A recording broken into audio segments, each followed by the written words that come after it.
Congress party के अध्यक्ष नितिन भटनागर जी, Ranveer Adana जी, राजकुमार भाटी जी, वीर सिंह यादव जी, फकीर चंद नागर जी, करमवीर प्रमुख जी, गजराज नाजर जी, हिमायत अली साहब, अब्दुल रब साहब, सुजात आलम जी, हामिद अली, प्रदीप भाटी, बल्लू अंसारी से लेकर के जिनके जगह पर यह कार्यक्रम हो रहा है, इद्रीस गाजी जी, मंच पर उपस्थित सोहेल अबरार, बादल यादव से लेकर के हमारे बहुत बड़ी संख्या में पार्टी के सम्मानित नेता हैं, विधायक अतुल प्रधान जी, हमारे दूसरे गुजर साथी मुखिया गुजर जी और यहां पर उपस्थित सभी समाजवादी पार्टी के नेता कार्यकर्ता और इस चुनावी जनसभा में उपस्थित बड़ी संख्या में समाजवादी साथी, आदरणीय बुजुर्ग, माताएं, बहनें, नौजवान साथी, पत्रकार बंधुओं, मैं सबसे पहले आप सबका बहुत बहुत धन्यवाद और आभार प्रकट करूंगा इस ऐतिहासिक कार्यक्रम के लिए।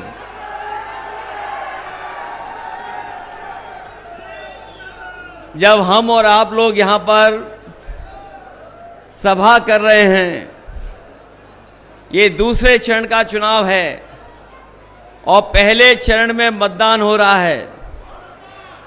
जो पहले चरण से खबरें आ रही हैं उससे महसूस हो रहा है कि इस बार पश्चिम की हवा भारतीय जनता पार्टी का पूरा सफाया करने जा रही है। और लग तो ये रहा है कि भारतीय जनता पार्टी का पहला शो ही फ्लॉप हो गया है। न केवल इनका शो फ्लॉप हो गया है, बल्कि इनके घिसे पिटे डायलॉग भी जनता सुनना नहीं चाहती है।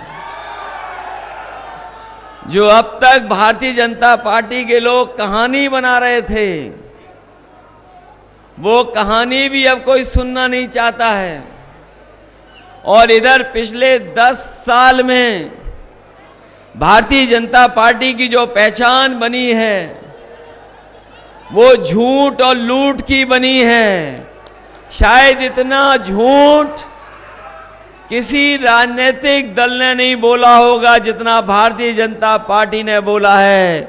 और महसूस ये हो रहा है कि पूरे ब्रह्मांड में सबसे झूठी पार्टी अगर कोई है तो वो भारतीय जनता पार्टी है। मुझे खुशी है इस बात की कि इस बार डॉक्टर के मुकाबले में डॉक्टर खड़े हैं। मुझे तो कुछ लोग ये बता रहे थे कि आप इस इलाके में इसलिए हार रहे हो क्योंकि आप किसी डॉक्टर के मुकाबले कोई डॉक्टर तैयार नहीं कर पाए हो। मैं पार्टी के सभी साथियों का धन्यवाद दूंगा कि उन्होंने एक ऐसे डॉक्टर को तैयार किया है जो भविष्य की आने वाली पीढ़ी का भी इलाज करते हैं। इसलिए डॉक्टर के मुकाबले में डॉक्टर। और ये विधानसभा तो वो विधानसभा है जो रिकॉर्ड बना सकती है। ये विधानसभा तो ऐसा रिकॉर्ड बना सकती है कि अगर हम पिछले चुनाव के वोट देखें तो यहां पर जनता ने लगभग 1 लाख वोट दिया था। अब तो मैं सरों पर सम्मान और पगड़ी देख रहा हूं। जो परंपरागत कहीं और वोट डालते थे, इस बार मैं इनकी राजनीतिक चेतना का बहुत बहुत आभार प्रकट करता हूं कि पगड़ी और सम्मान के साथ इस बार साइकिल की मदद करने जा रहे हैं। ये 10 साल बाद बीजेपी के लोग आपसे वोट मांगने आ रहे हैं और इनके होर्डिंग देख लो, जो डबल इंजन की सरकार अपने आप को कहते हैं, दूसरा चेहरा होर्डिंग से गायब है। जो बड़ी बड़ी होर्डिंग लगी हैं गाजियाबाद में, नोएडा में या देश के कोने कोने में, कहने के तो डबल इंजन सरकार है, लेकिन एक चेहरा है, दूसरा चेहरा गायब है। और जब वोट डालेंगे यहां के लोग, तो जो चेहरा अकेला होर्डिंग पे दिखाई दे रहा है वो भी गायब हो जाएगा। और इस बार तो गाजियाबाद से लेकर के गाजीपुर तक सफाया होने जा रहा है।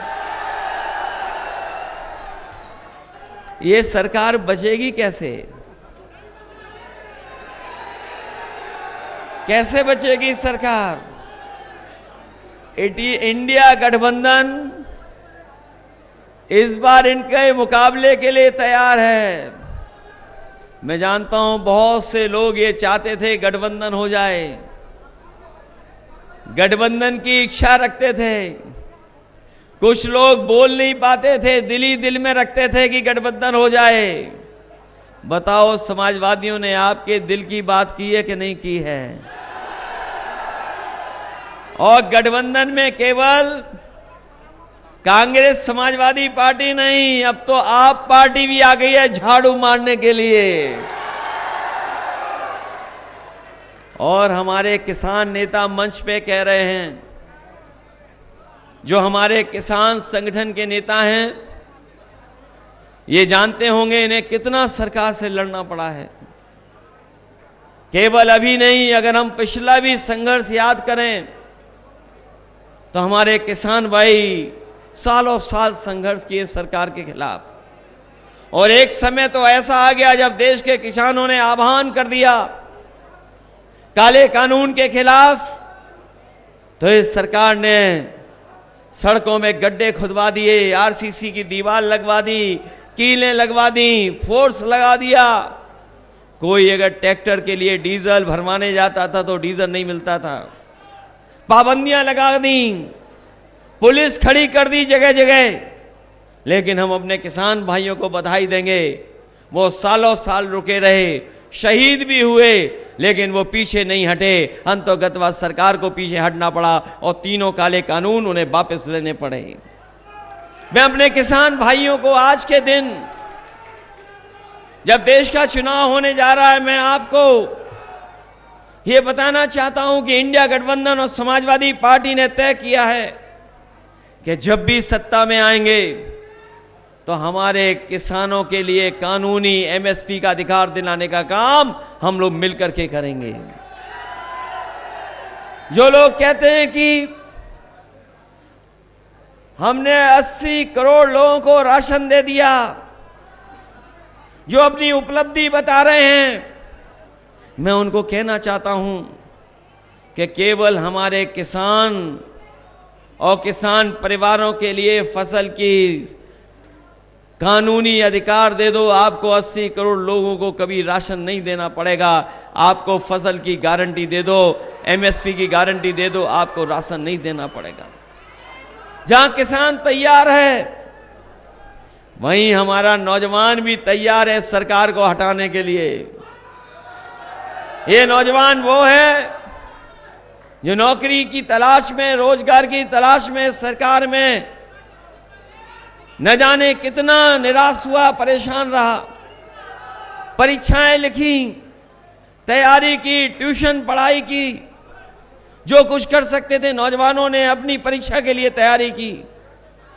लेकिन दुर्भाग्य है कि भारतीय जनता पार्टी की ऐसी सरकार है जहां पे कोई परीक्षा होती है उसका पेपर लीक हो जाता है। और केवल एक लीक नहीं हुआ पेपर, हमारे नौजवान जानते होंगे जो जो परीक्षा हुई है अभी तक उत्तर प्रदेश में, सब परीक्षाओं में पेपर लीक हो गए। और अभी तक 9 से ज्यादा परीक्षाएं के पेपर लीक हुए हैं। किसी को नौकरी नहीं देना चाहती सरकार।